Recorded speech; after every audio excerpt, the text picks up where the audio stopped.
It was one thing in 2016 for top Republicans to take a stand against Donald Trump for president. He wasn't likely to win anyway, the thinking went, and there was no ongoing conservative governing agenda that would be endangered. The 2020 campaign is different. Opposing the sitting president of your own party means putting policy priorities at risk, in this case appointing conservative judges, sustaining business-friendly regulations and cutting taxes, as well as incurring the volcanic wrath of Mr. Trump. But, far sooner than they expected, growing numbers of prominent Republicans are debating how far to go in revealing that they won't back his re-election, or might even vote for Joe Biden, the presumptive Democratic nominee. They are feeling a fresh urgency because of Mr. Trump's incendiary response to the protests of police brutality atop his mishandling of the coronavirus pandemic, according to people who spoke on the condition of anonymity to disclose private discussions. Former President George W. Bush won't support the re-election of Mr. Trump, and Jeb Bush isn't sure how he'll vote, say people familiar with their thinking. Senator Mitt Romney of Utah won't back Mr. Trump and is deliberating whether to again write in his wife, Ann, or cast another ballot this November. And Cindy McCain, the widow of Senator John McCain, is almost certain to support Mr. Biden, but is unsure how public to be about it because one of her sons is eyeing a run for office. None of them voted for Mr. Trump in 2016, but the reproach of big Republican names carries a different weight when an incumbent president and his shared agenda with Senate leaders are on the line. Former Republican leaders like the former Speakers Paul Ryan and John Boehner won't say how they will vote, and some Republicans who are already disinclined to support Mr. Trump are weighing whether to go beyond backing a third-party contender to openly endorse Mr. Biden. Retired military leaders, who have guarded their private political views, are increasingly voicing their unease about the president's leadership, but are unsure whether to embrace his opponent. Mr. Biden himself, while eager to win support across party lines, intends to roll out his Republicans for Biden coalition later in the campaign, after fully consolidating his own party, according to Democrats familiar with the campaign's planning. The public expressions of opposition to Mr. Trump from parts of the Republican and military establishment have accelerated in recent days over his repeated calls for protesters to be physically constrained, dominated as he put it, and his administration's order to forcefully clear the streets outside the White House so he could walk out for a photo opportunity. His conduct has convinced some leaders that they can no longer remain silent. Former Defense Secretary Jim Mattis's blistering criticism of Mr. Trump and the admission this past week by Senator Lisa Murkowski of Alaska that she is struggling with whether to vote for the sitting president of her own party have intensified the soul-searching taking place, forcing a number of officials to reckon with an act that they have long avoided, stating out loud that Mr. Trump is unfit for office. This fall, it's time for new leadership in this country, Republican, Democrat or Independent, said William H. McRaven, the retired Navy admiral who directed the raid that killed Osama bin Laden.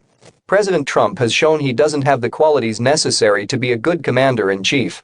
Mr. McRaven, in an interview on the 76th anniversary of D-Day, noted that those wartime leaders inspired Americans with their words, their actions and their humanity. In contrast, he said, Mr. Trump has failed his leadership test. As we have struggled with the COVID pandemic and horrible acts of racism and injustice, this president has shown none of those qualities, Mr. McRaven said. The country needs to move forward without him at the helm. Mr. Trump won election in 2016, of course, despite a parade of Republicans and retired military officers who refused to support him. Far more current GOP elected officials are publicly backing Mr. Trump than did 4 years ago. Among his unwavering supporters are Republican leaders like Mitch McConnell, the Senate Majority Leader, and past foes like Senators Ted Cruz and Lindsey Graham. And polls today indicate that rank-and-file Republicans are squarely behind the president, although that is in part because some Republicans can't abide Mr. Trump now aligning with independents. Yet it would be a sharp rebuke for former Trump administration officials and well-known Republicans to buck their own standard-bearer. Individually, they may not sway many votes, particularly at a time of deep polarization. But their collective opposition, or even resounding silence, could offer something of a permission structure for Trump-skeptical Republicans to put party loyalty aside. John Kelly, Mr. Trump's former chief of staff and a retired Marine general, would not say who he would vote for, though he did allow that he wished we had some additional choices. Dan Coats, a former Republican senator who was Mr. Trump's director of national intelligence, has been concerned about the negative effect on the intelligence community by the turmoil of turnover at DNI, said Kevin Kellums, a longtime advisor to Mr. Coats, adding that the former spy chief is encouraged by the confirmation of a new DNI and career intelligence deputy. As for who Mr. Coates will vote for, ultimately he remains a loyal Republican, but he believes the American people will decide on 3 November, Kellum said. Joseph Maguire, a retired three-star admiral who served as Mr. Trump's acting intelligence chief, invoked the comments of Mr. Mattis and 2 former chairmen of the Joint Chiefs of Staff, who also criticized the president this past week. Jim Mattis, Mike Mullen and Marty Dempsey are all good friends, and I respect them tremendously, Mr. Maguire said. I am in alignment with their views.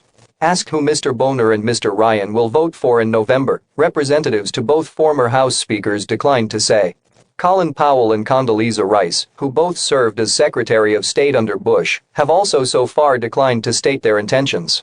A number of current GOP lawmakers and governors are also wrestling with what to do and what to say as they balance conscience, ideology, and the risk to themselves and their constituents that comes from confronting Trump. Representative Francis Rooney of Florida has donated millions of dollars to Republican candidates over the years, served as Mr. Bush's ambassador to the Vatican, and hasn't voted for a Democrat in decades. But Mr. Rooney said he is considering supporting Mr. Biden in part because Mr. Trump is driving us all crazy, and his handling of the virus led to a death toll that didn't have to happen. Mr. Rooney is not seeking re-election, so he is not worried about future electoral prospects. He said his hesitation with Mr. Biden owes to uncertainty about whether left-wing Democrats would pull the former vice president out of the political mainstream. What he's always been is not scary, Mr. Rooney said. A lot of people that voted for President Trump did so because they did not like Hillary Clinton. I don't see that happening with Joe Biden. How can you not like Joe Biden? Mr. Rooney has been gently lobbied by one of Mr. Biden's closest allies in Congress.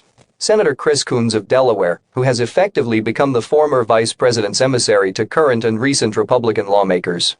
Among the anti-Trump Republicans now out of office, recent events have only vindicated their sense of alarm and nudged them towards embracing Mr. Biden. For people who were long waiting for that pivot, the last week has shown, if anything, he's dug in and not even making an attempt to appeal to anybody outside his hard base, said former Senator Jeff Flake of Arizona, who is close to Mr. Coons and in conversation with him about how and when to formalize his support for Mr. Biden. Former Representative Mark Sanford, who briefly challenged the president in the Republican primary, said last year that he'd support the president if he won the nomination. But now Mr. Sanford believes Mr. Trump is threatening the stability of the country. He's treading on very thin ice, said Mr. Sanford, also a former South Carolina governor, who is engaged in frequent conversations with other Republicans about how to proceed. There are already a number of Republican groups dedicated to defeating to Mr. Trump, and former lawmakers, strategists and policymakers who are plotting what and when to say about the election. There is an organized effort about how to make our voices useful in 2020, said Corey Shake, who worked at the National Security Council and State Department under Mr. Bush and was an editor with Mr. Mattis of the book Warriors and Citizens about the civil-military divide. She said a number of officials who worked for both Mr. Bush and Ronald Reagan, many of whom signed a 2016 letter opposing Mr. Trump, were on Zoom chats and group emails trying to determine how to express their opposition and whether it should come with an endorsement for Mr. Biden. The effort to gather more anti-Trump Republicans to speak out is being spearheaded by John B. Bellinger III, who also worked in Mr. Bush's NSC and State Department. Some Republicans believe Mr. Mattis made their task easier. It laid the cornerstone of fighting back against Trump, said former Senator John W. Warner of Virginia, who noted that as Navy Secretary, he once served as boss to Mr. Mattis, then a youthful Marine officer. He said, "I can judge the man." Yet neither Mr. Mattis nor any other former Trump official is likely to be able to prod Mr. Bush to publicly state his opposition. Freddie Ford, a spokesman for Mr. Bush, said the former president would stay out of the election and speak only on policy issues, as he did this past week, in stating that the country must examine our tragic failures on race.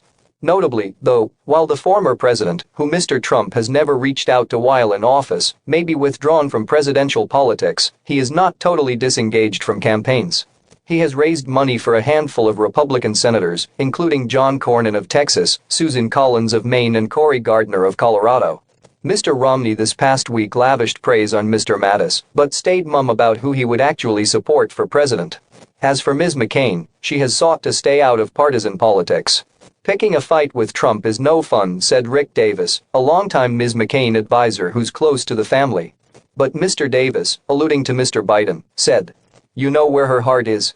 Whether she articulates that or not is still an open question. New York Times.